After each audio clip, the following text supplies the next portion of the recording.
தொடர்ச்சியாக இந்த எல்லையோரம் இருக்கக்கூடிய மாநில முதலமைச்சர்கள் தொடர்ந்து ஆலோசனையை ஆரம்பத்திலிருந்தே அவ்வப்போது நடத்திட்டு வராங்க. தற்போது நம்ம பார்க்கக்கூடிய அண்மை தகவல், ராஜஸ்தான் மாநில முதலமைச்சராக இருக்கக்கூடிய பஜன்லால் சர்மா தற்பொழுது அவசர ஆலோசனையில் ஈடுபட்டு இருப்பதாக கூறப்படுகிறது. அதாவது ஆரம்பத்திலிருந்தே தற்போது வரையும் ராஜஸ்தான் மேல பாகிஸ்தான் என்ன மாதிரியான தாக்குதல்களை முன்னெடுத்திருக்காங்க, அங்க என்ன மாதிரியான பாதுகாப்பு ஏற்பாடுகளை நம்ம செஞ்சிருக்கோம், ஸோ அவங்க தரப்புல தற்பொழுது என்ன மாதிரியான ஆலோசனைகள் முன்னெடுக்கப்பட்டு வருகிறது மதி? நேற்று இரவு பாகிஸ்தானுடைய தாக்குதலுக்கு உள்ளான மாநிலங்களில் ராஜஸ்தானும் ஒன்று. ராஜஸ்தானினுடைய பல்வேறு பகுதிகளிலும் பாகிஸ்தான் ராணுவம் குறிவைத்து தாக்குதல் நடத்த முயற்சி மேற்கொண்டது. அந்த முயற்சியானது முறியடிக்கப்பட்டது.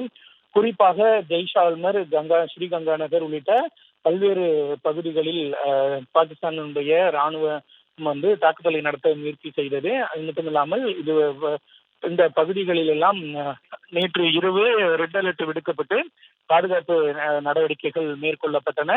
மாவட்ட நிர்வாகம் சார்பிலும் பல்வேறு அறிவுறுத்தலானது பொதுமக்களுக்காக வழங்கப்பட்டிருந்தது.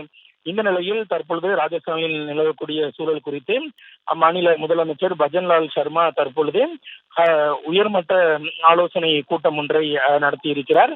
மாநிலத்தில் இருக்கக்கூடிய மாநிலத்தில் மேற்கொள்ள வேண்டிய பாதுகாப்பு ஏற்பாடுகள் குறித்து அவரது இல்லத்தில் இந்த உயர்நிலை குழு கூட்டமானது நடத்தப்பட்டு இருக்கிறது.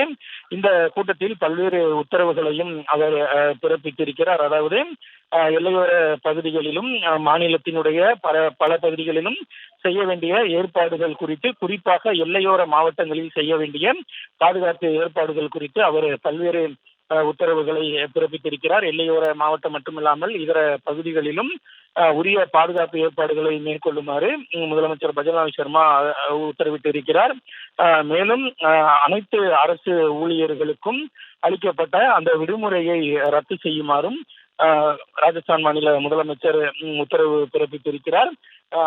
அனைவருக்கும் அரசு ஊழியர்களுக்கு வழங்கப்பட்ட அந்த விடுமுறையை ரத்து செய்து அவர்கள் பணிபுரியக்கூடிய அந்த தலைமை அலுவலகத்தில் உடனடியாக அவர்கள் அங்கு பணிக்கு வர வேண்டும் என்ற ஒரு உத்தரவையும் அவர் பிறப்பித்திருக்கிறார்.